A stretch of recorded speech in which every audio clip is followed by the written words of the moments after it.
नमस्कार दोस्तों, मैं हूं अनीता सिंह।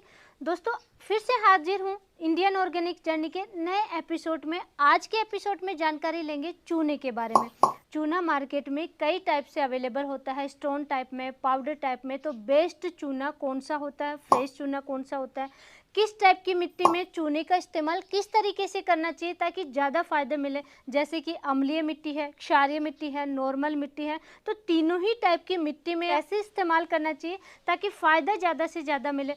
चूने के इस्तेमाल से फ़ायदे फसलों में या पौधों में क्या क्या देखने को मिलेंगे, सही तरीके से इस्तेमाल नहीं किया या सही चूने का इस्तेमाल नहीं किया तो नुकसान क्या क्या हो सकते हैं। इस सोशल मीडिया पे चूने को लेकर के कई तरीके के भ्रम चलते हैं, तो कौन कौन सी गलतफहमियां सोशल मीडिया पे हैं वो भी आज की वीडियो में शेयर करने वाली हूँ। लाइव आपको सारी चीज़ें दिखाएंगे चूने का इस्तेमाल करके। आप किसी भी टाइप की खेती करते हैं, बागवानी है, सब्जी वर्गीय खेती है, अनाज वर्गीय खेती है, अभी कपास धान की खेती कर रहे हैं, तो दोस्तों आज का वीडियो आपके लिए सबसे इम्पोर्टेंट होने वाला है। एंड तक आप जरूर बने रहें। तो सबसे पहले तो दोस्तों मेरे पास कौन सा चूना है वो मैं आपको दिखाती हूँ। तो ये इस टाइप का बैग आता है और ये देखिए, ये है चूना मेरे पास है। ये स्टोन टाइप वाला, ये देखिए दोस्तों। मार्केट में चूना दो तरीके का मिलता है। ये स्टोन टाइप का जो चूना होता है ये होता है कैल्शियम कार्बोनेट, और जो पाउडर फॉर्म में आता है वो भुजा हुआ चूना होता है, वो कैल्शियम ऑक्साइड होता है। और ये दोस्तों होता है कैल्शियम कार्बोनेट। इसको हमें यूज करने से पहले बुझाना होता है, यानी ठंडा करना होता है। जैसे ये पानी के संपर्क में आएगा हीट जनरेट होती है, तो इसलिए हमें इसको ठंडा करना जरूरी है, हमारी फसलों में नुकसान हो सकता है। पाउडर फॉर्म को आप यूज करें तो दोस्तों उसको बुझाने की आवश्यकता नहीं है, लेकिन हाँ इस्तेमाल करने से पहले एक कांच के गिलास में या मिट्टी के कोई बर्तन में थोड़ा सा घोल करके आप चेक जरूर कर लें कि उसमें भी कहीं हीट तो पैदा नहीं हो रही है। वो चेक करना बहुत ज़रूरी है, नहीं आपकी फसलों में नुकसान हो जाएगा। कई बार पाउडर फॉर्म में ऐसे आते हैं जिससे भी पानी के जैसे संपर्क में आएगा उसे हीट पैदा होने लग जाती है, तो चेक जरूर कर लें दोस्तों, ये विशेष सावधानी है। तो दोस्तों हम इस्तेमाल कर रहे हैं ये जो स्टोन टाइप में आता है, इसका इस्तेमाल करेंगे क्योंकि ये फ्रेश चूना होता है। बुझा करके भी आपको दिखाएंगे, इस्तेमाल करके भी दिखाएंगे। चूने का इस्तेमाल तो दोस्तों कई तरीके से, खेती के अलावा भी कई तरीके से इस्तेमाल करते हैं। जैसे कि पीने का पानी है, उसको साफ़ करने के लिए डाला जाता है। लगभग 1000 लीटर में 500 ग्राम डाल दीजिए, पानी साफ़ रहता है। दुधारू पशु हैं, उनमें कैल्शियम की कमी आती है, लिक्विड कैल्शियम आप देते हैं। तो दोस्तों सबसे बेस्ट तरीका है पशुओं में कैल्शियम की पूर्ति के लिए कि पानी में आप ये चूना डाल करके रखिए, कैल्शियम की कमी नहीं आएगी। और विशेष तौर से आप जैसे डेयरी फार्म है, गाय भैंस दुधारू पशु है, तो ये जरूर डाल के रखिए। आज हम बात करेंगे खैर खेती में कैसे इस्तेमाल कर सकते हैं। कोई भी चीज़ दोस्तों इस्तेमाल से पहले उसके फ़ायदे ज़रूर मालूम होने चाहिए। तो ये कैल्शियम का रिच सोर्स होता है, कैल्शियम की पूर्ति के लिए फसलों में हम इस्तेमाल करते हैं। और भी कई तरीके के फ़ायदे देखने को मिलते हैं। कैल्शियम नाइट्रेट का आप इस्तेमाल नहीं कर सकते। प्योर अगर ऑर्गेनिक खेती करते हैं या रासायनिक में भी करते हैं, कैल्शियम युक्त जो फर्टिलाइज़र आते हैं, लिक्विड कैल्शियम है या फिर कैल्शियम नाइट्रेट फर्टिलाइज़र है, वो बहुत महंगे फर्टिलाइज़र आते हैं। तो ये सबसे बेस्ट अच्छा तरीका होता है। साथ ही दोस्तों जो भी आप सल्फेट फॉर्म में फर्टिलाइज़र इस्तेमाल करते हैं, जिंक सल्फेट आप परचेज कीजिए, उस पर लिखा हुआ आएगा ऑलरेडी कि साथ में चूने का पानी, बुझे हुए चूने का पानी का जरूर इस्तेमाल करें। तो जो भी सल्फेट फॉर्म में आते हैं, zinc sulphate, ferrous sulphate, magnesium sulphate, manganese sulphate, जितने भी सल्फेट फॉर्मुलेशन आते हैं उनके साथ में इस बुझे हुए चूने के पानी का इस्तेमाल करते हैं, तभी ज़्यादा अच्छा रिजल्ट मिलता है।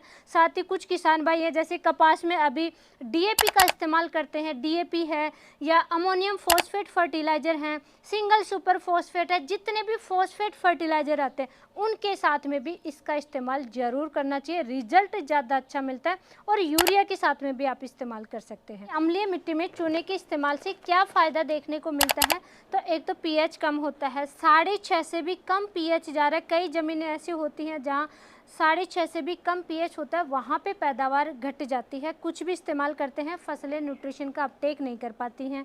हाइड्रोजन एल्यूमिनियम की अधिकता ज़्यादा हो जाती है, जिससे रूट डेवलप नहीं होती है। कोई भी फसल होती है उसकी जड़ें छोटी रह जाएंगी, मोटी हो जाती है, गुच्छे सी जड़ें हो जाती हैं, गुच्छे नुमा हो जाती है, प्रॉपर तरीके से डेवलप नहीं हो पाता है। साथ ही दोस्तों अम्लीय मिट्टी में फॉस्फोरस और मोलिब्डेनम अघुलनशील अवस्था में होते हैं, जिससे कि फसलें अपटेक ही नहीं कर पाती हैं। सूक्ष्म जीव की गतिविधि कम हो जाती है, कार्बनिक पदार्थों का विघटन कम होता है। कार्बनिक पदार्थों की मात्रा कम हो जाएगी तो दोस्तों, और विघटन नहीं होगा तो सूक्ष्म जीवों की गतिविधि ऑटोमेटिक ही कम हो जाएगी। अम्लीय मिट्टी में पोटेशियम, कैल्शियम, मैग्नीशियम, बोरॉन जैसे तत्वों का पौधे अपटेक नहीं कर पाते हैं। पौधे अपटेक नहीं करने की वजह से इनकी भी कमी हमारी फसलों में देखने को मिलती है। इस तरीके से दोस्तों, मिट्टी का पीएच ज़्यादा डाउन नहीं जाना चाहिए, 6.5 से कम नहीं होना चाहिए। कुछ फसलें जो अम्लीय मिट्टी में होती हैं, अदरवाइज नॉर्मल जो आप कोई भी फसलें करते हैं तो नॉर्मल पीएच ही होना चाहिए। पीएच बढ़ाने के लिए इसका इस्तेमाल करते हैं आप दोस्तों अम्लीय मिट्टी में। कैसे इस्तेमाल करेंगे? ये तो अगर आप स्टोन टाइप में लेते हैं तो आपको ड्रिप से या खुला पानी चला रहे हैं, पानी के साथ में आपको चलाना होता है। और अगर ज़्यादा पीएच कम है तो हम जो गोबर की खाद डालते हैं या केंचुआ खाद है, वर्मी कंपोस्ट हम डालते हैं, तो उनके साथ में ये पाउडर फॉर्म में आता है, उसको मिला करके और फिर हम हमारी खेती में इस्तेमाल करते हैं फसल बिजाई से पहले। उसके बाद में आप फसल बिजाई करते हैं। अब दोस्तों, इसका इस्तेमाल आप सभी प्रकार की मिट्टी में कैसे कर सकते हैं वो मैं आपको दिखाऊंगी, क्योंकि इसका घोल तैयार करना भी एक कला होती है। वो कैसे आपको करना है वो भी मैं इस चीज़ को दिखाऊंगी इस वीडियो में। तो सबसे पहले तो मैं ये डाल लेती हूँ इसमें दोस्तों। सभी प्रकार की फसलों में आप इस्तेमाल कर सकते हैं। कैसी भी फसल है आपकी, सब्जी वर्गीय फसल है, अनाज वर्गीय फसल है, सब में आप इस्तेमाल कीजिए। ये चूना ले रहे हैं दोस्तों हम लोग, ये 5 केजी चूना हम लोग ले रहे हैं 1 एकड़ के लिए। अगर आप ड्रिप से चलाएंगे तो 5 केजी चूना आप चला सकते हैं। स्प्रे में डोज आगे आपसे शेयर करेंगे।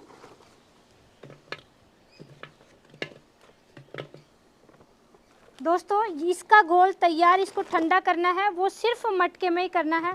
प्लास्टिक के बर्तन में आपको नहीं करना है, प्लास्टिक पिघल जाएगी, हीट बहुत ज़्यादा होती है इससे। ये 10 केजी का बैग है जो कि हमने आधा लिया है, 5 केजी ले लिया इसमें। ये देखिए दोस्तों, 5 केजी चूने में लगभग आपको 6 लीटर पानी कम से कम ज़रूर लेना ही लेना है दोस्तों। और मटका इस साइज़ का लेना है क्योंकि ये जैसे हीट पैदा होगी तो बाहर निकल के आएगा जंप कर करके, इसमें आग की तरह लग जाती है। तो इसलिए आप मटका थोड़ा बड़ा ज़रूर रखें, इस चीज़ का ध्यान रखें। 5 केजी चूने के लिए कम से कम 15 लीटर का या 15 केजी का मटका ज़रूर होना चाहिए, क्योंकि उसमें आप पानी भी डालेंगे, थोड़ा स्पेस भी होना चाहिए। तो ये देखिए दोस्तों, मैं कर रही हूँ शुरुआत, और डालने के साथ ही इसमें देखिए किस तरीके की हीट पैदा हो रही है।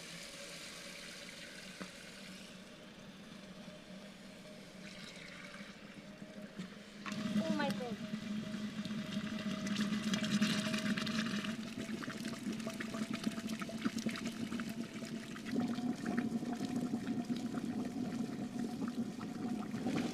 ये देखिए दोस्तों, बिल्कुल आग की तरह लग जाती है, इतनी ज़्यादा हीट पैदा होती है। इसलिए मिट्टी के बर्तन में ही करना है। फ्रेश चूने की निशानी भी यही है कि हाँ, ये बिल्कुल फ्रेश चूना है।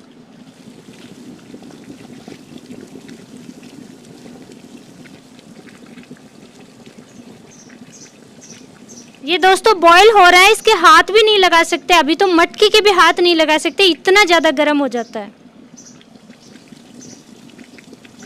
दोस्तों, ज़्यादा भरने से क्या नुकसान होता है ये देखिए, मैं आपको दिखा रही हूँ सारी चीज़ें लाइव। देखिए क्या हाल हो रहा है।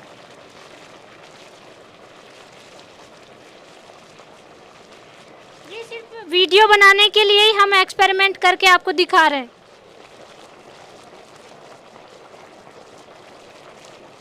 ज़्यादा पानी लोगे, ज़्यादा कली लोगे, एक साथ में ज़्यादा चूना लोगे तो यह हाल होगा।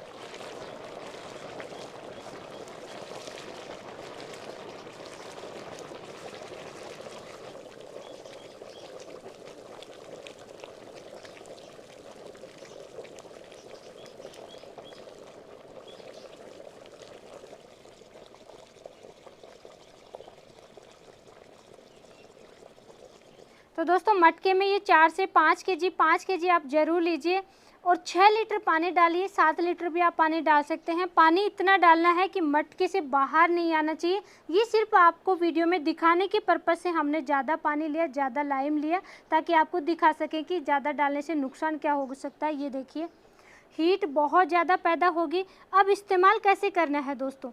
अगर मिट्टी का पीएच 7 से कम है तो आप इसको ड्रिप से चला सकते हैं।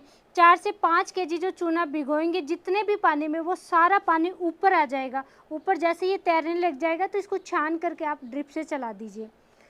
अगर पीएच ज़्यादा है दोस्तों, तब आपको इस्तेमाल सिर्फ एक तरीके से कर सकते हैं, स्प्रे में। और स्प्रे में भी दोस्तों आप कैसे करेंगे, कोई भी फर्टिलाइज़र लेते हैं उनके साथ में मिला सकते हैं, जो मैं आगे डिस्कस करूंगी, या केवल इसी का इस्तेमाल कर सकते हैं। विशेष तौर से मिर्च और टमाटर की क्रॉप में कैल्शियम की बहुत ज़्यादा कमी आती है, तो 20 दिन के गैप से, 25 दिन के गैप से बीच बीच में आप इसका स्प्रे करते रहेंगे। कैल्शियम की कमी बिल्कुल भी आपकी फसलों में नुकसान नहीं होगा और कमी नहीं आएगी दोस्तों। कैसे स्प्रे करना है, जो ऊपर का पानी आ जाएगा 4 से 5 केजी, वही सेम स्प्रे में मात्रा वही रखनी है। 4 से 5 केजी आप चूना लेंगे, 5 से 6 लीटर, 7 लीटर, 8 लीटर पानी लेंगे, और जो पानी ऊपर से तैरने लग जाएगा इसको छान करके आप 500 ml प्रति पंप के हिसाब से स्प्रे करना है। जो 15-16 लीटर की टंकी आती है उसमें आप 500 ml डालेंगे, मिक्स करेंगे और स्प्रे करेंगे। साथ में दोस्तों अभी जैसे आप धान की खेती कर रहे हैं या सब्जियों में भी इस्तेमाल करना चाह रहे हैं, अनाज वर्गीय कोई भी फसल है, बहुत ज़्यादा अच्छे रिजल्ट के लिए दोस्तों ये आपको कहीं भी देखने को नहीं मिलेगी। जिंक सल्फेट का आप पैकेट खरीदिए, उस पर लिखा होगा बुझे हुए चूने का पानी इस्तेमाल करें। यानी zinc sulphate, ferrous sulphate, magnesium sulphate, manganese sulphate, जितने भी सल्फेट फॉर्मुलेशन में फर्टिलाइजर आते हैं, इनके परफेक्ट अच्छे रिजल्ट, इफेक्टिव रिजल्ट के लिए ये बुझे हुए चूने का पानी का इस्तेमाल ज़रूर करना है।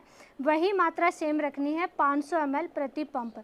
साथ में जैसे अभी कपास में किसान भाई डीएपी का बहुत ज़्यादा इस्तेमाल करते हैं, डीएपी और urea. DAP di ammonium phosphate fertiliser है, या अमोनियम फॉस्फेट फर्टिलाइज़र है, या फिर यूरिया है, यूरिया का भी आप स्प्रे करते हैं, तो इसका साथ में बुझे हुए चूने का पानी का इस्तेमाल ज़रूर करना चाहिए।